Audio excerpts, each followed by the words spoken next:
Students, आज हम लोग पढ़ेंगे सिविक्स चैप्टर 5 पार्ट 1 पढ़ रहे हैं, जिसमें हम जुडिशरी के बारे में जानेंगे। A glance at the newspaper provides you a glimpse of the range of work done by the court in this country. हम कहीं भी न्यूज़पेपर को पढ़ने के लिए उठाते हैं तो हमें ये ज़रूर नज़र आता है कि पूरे कंट्री में कोर्ट में क्या हो रहा है। But can you think of why we need this court. लेकिन क्या हम ये बता पाएंगे कि हमें कोर्ट की ज़रूरत क्यों है, necessary need this court. But can you think of way why we need this court, हमें इन अदालतों की आवश्यकता ही क्यों पड़ती है। As you have read in Unit 2, in India we have the rule of the law। और हम यहाँ पर सेकंड यूनिट में पढ़ भी चुके हैं कि in India we have the rule of the law. हमारे देश में कानून का ही लॉ चलता है। रूल ऑफ द लॉ मतलब कानून की ही एडमिनिस्ट्रेशन कानून के हिसाब से ही चलता है। हम कोई भी काम बिना कानून के खिलाफ जाकर नहीं कर सकते। What this mean is that law apply equally to all person and that a contained set of fixed procedures need to be followed when a law is violated। इसका मतलब ये नहीं है कि हम सभी लोग कानून का सभी के ऊपर समान रूप से लागू होता है। इसका मतलब ये है कि सभी कानून सभी लोगों पर समान रूप से इक्वल रूप से लागू होते हैं।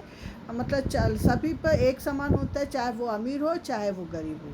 जब कोई भी कानून का उल्लंघन करता है तब we have the enforce this rule of law, और हमें तब कानून की ज़रूरत पड़ती है और हमको उसको to enforce this rule of law we have a judicial system that consists of the mechanism of court that a citizen can approach when a law is violated as an organ of government। यहाँ पर हम ये करते हैं कि इसकी व्यवस्था के लिए बहुत सारी हमारे कंट्री में कानून को लागू करने के लिए ही एक प्रक्रिया अपनाई जाती है और हम उस प्रक्रिया के तहत ही काम करते हैं। और इसके लिए बहुत सारे कोर्ट भी बनाए गए हैं ताकि कोर्ट इसलिए बनाए गए हैं ताकि हमारे साथ इनजस्टिस हो तो हम उन इनजस्टिस के खिलाफ कोर्ट में अपील कर सकते हैं। और it can play this role only because it independent.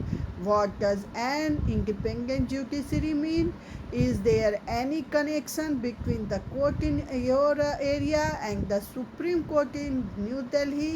In this chapter you will find answer to this question। हमारे लिए कुछ क्वेश्चंस भी हैं कि इंडिपेंडेंट मीन्स क्या होता है। Independent because it is independent मतलब स्वतंत्रता का मतलब क्या होगा। इंडिपेंडेंट जुडिशरी मीन मतलब कि न्यायपालिका है जो जुडिशरी है वो क्या इंडिपेंडेंट है।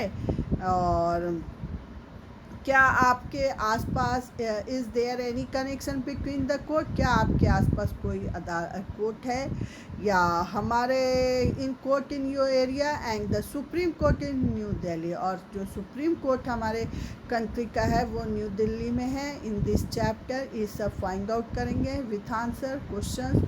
और नेक्स्ट हम देखते हैं what is the role of the judiciary. हम ये जानने की कोशिश करेंगे कि what is the role of judiciary. यहाँ पर ये जानेंगे कि जुडिशरी का रोल क्या है हमारे कंट्री में। Court taken decision on a very large number of issues, बहुत सारे इशूज़ पे कोर्ट डिसीजन देती है। They can decide that no teacher can beat a student or about the sharing of river waters between states, or then can punish people for particular crimes।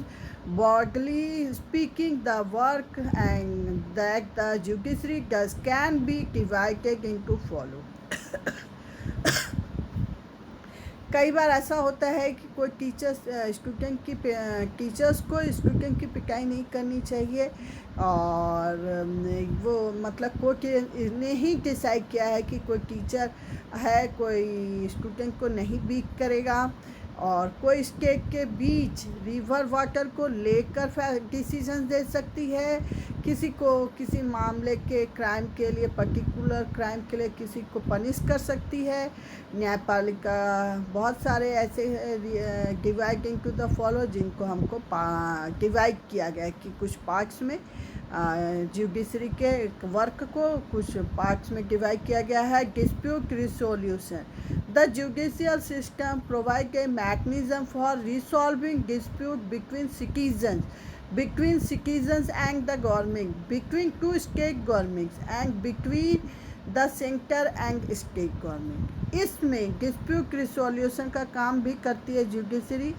ये इसमें judicial system को में चाहे वो mechanism में judicial न्यायिक व्यवस्था मान सकते हैं, मैकेनिज़्म आपका जुडिशियल सिस्टम के तहत हम रिसॉल्व कर सकते हैं डिस्प्यूट को, जो सिटीज़न के बीच हो या सिटीज़न एंड गवर्नमेंट के बीच हो, या दो स्टेट के बीच हो, या सेंट्रल और स्टेट के बीच हो।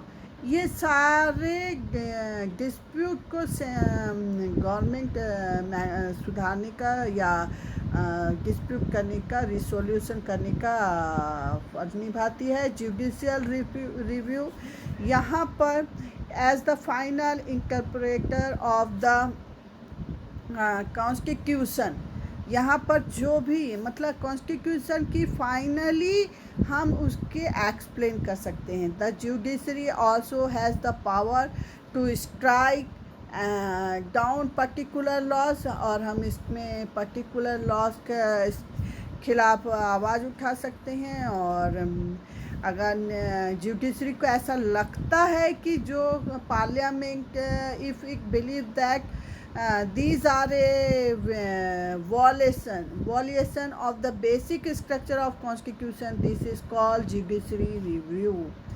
कोई अगर कॉन्स्टिट्यूशन का वॉलेशन कर रहा है, उल्लंघन कर रहा है, तो उस कानून को कॉन्स्टिट्यूशन के बेसिक स्ट्रक्चर के अनुसार उसमें या तो उसको रद्द कैंसिल कर सकती है, या इसको हम जुडिशियल रिव्यू कहते हैं। और अब हम नेक्स्ट आ रहे हैं upholding the law and enforcing fundamental rights की बात करते हैं। यहाँ पर होल्डिंग द लॉ मतलब यहाँ पर कानून मतलब लॉ की सुरक्षा की जाती है, और हमें कुछ फंडामेंटल राइट्स दिए गए हैं उनको एक्टिवेट किया जाता है। यहाँ पर every citizen of India can approach the supreme court और the high court if they believe that the fundamental rights have been violated. मतलब अगर किसी सिटीजन को ऐसा लगता है कि उसके फंडामेंटल राइट्स का उल्लंघन हो रहा है, उसको कोई फंडामेंटल राइट्स नहीं मिल रहे हैं, तो उसके लिए वो हाई कोर्ट या सुप्रीम कोर्ट में अपील कर सकती है। और फॉर एग्ज़ाम्पल हम 7th क्लास बुक में भी पढ़े हैं, हकीम शेख था an agriculture labour who fell from a running train and injure himself and was condition got worse because several hospitals refused to admit him. On hearing this case, the Supreme Court ruled that Article 21, which provides every citizen the fundamental right to life, also includes the right to health। मतलब हमारे fundamental rights में कहा गया है कि अगर कोई इंज्यूर्स हो गया है, किसी का एक्सीडेंट हो गया है, तो कोई हॉस्पिटल पहले उसको फर्स्ट एड की व्यवस्था कराए, बाद में बाकी चीज़ें होंगी। कोर्ट पुलिस केस होगा या एक्सीडेंट केस है तो पुलिस केस होगा, ये सारी सिचुएशन बात की है। पहले कोशिश ये करनी है हॉस्पिटल्स वालों को कि उसकी जान लाइफ बचाया जाए किसी भी तरह, उसके मतलब ये also include the right to health, मतलब उसके हेल्थ को बचाना, उसके हेल्थ को देखना, ये उसका अधिकार है, उसके जीवन को बचाना। तो ये कोशिश है, ये 21 आर्टिकल में कहा गया है कि अगर हाकिम शेख था जो हॉस्पिटल्स की लापरवाही के कारण उसकी डेथ हो जाती है, को नुकसान होता है, तो उसके एवरेज में उसको कंपनसेशन देने की बात होती है। लेकिन और गवर्नमेंट ये भी आदेश दिया गया है कि सबसे पहले हमको ऐसी व्यवस्था लानी है कि फर्स्ट एड की जाए, और ऐसी सिचुएशन में जो पेशेंट होते हैं उनके इलाज किया जाए, बाद में सारी चीज़ें होनी चाहिए, ऐसा कहा गया है। और मजदूर समिति एंड वेस्ट बंगाल, ये सारी चीज़ें आई 1996 में, और ये कोशिश की गई कि इनको डिवाइड कर दिया जाए, और हम पार्ट 1 को यहीं समाप्त करते हैं। Thank you.